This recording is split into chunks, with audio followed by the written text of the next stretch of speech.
రెండు చేతులతో ఆయన ప్రార్థించుకోవాలి.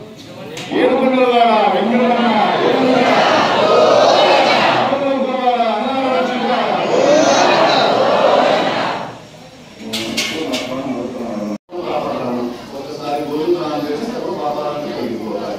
అటువంటి స్వామివారి పారాయణ చేయడం జరుగుతుంది. కాబట్టి కలియుగంలో మన కోరికలు వరదాలకు ఇచ్చేవాడు ఎవరయ్యా అంటే వెంకటేశ్వర స్వామి. కలియుగ ప్రత్యక్ష దైవమైన మంగళాకారుడు మంగళకారుడు ఆయన దర్శనంలో అన్ని శుభకార్యాలే ఉంటాయని చెప్పేది ఆత్మవచనం కాబట్టి అందరి చేత పూజించబడేవారు ఈ వెంకటేశ్వర స్వామి. మన యొక్క కోరికలన్నీ కూడా ఇమిడి ఉన్నాయి కాబట్టి ఆయన మన కోరికలు తీర్చడానికి సిద్ధంగా ఉన్నారు. మనం అందరూ కూడా మనస్ఫూర్తిగా స్వామి వారిని వేడుకున్నాము. రెండు చేతులు జోడించుకొని ఆడవారు వచ్చింది మీ గోత్రము, మీ భర్త పేరు, మీ పిల్లల పేర్లు చెప్పుకోండి. మగవారు వచ్చింది మీ గోత్రం, మీ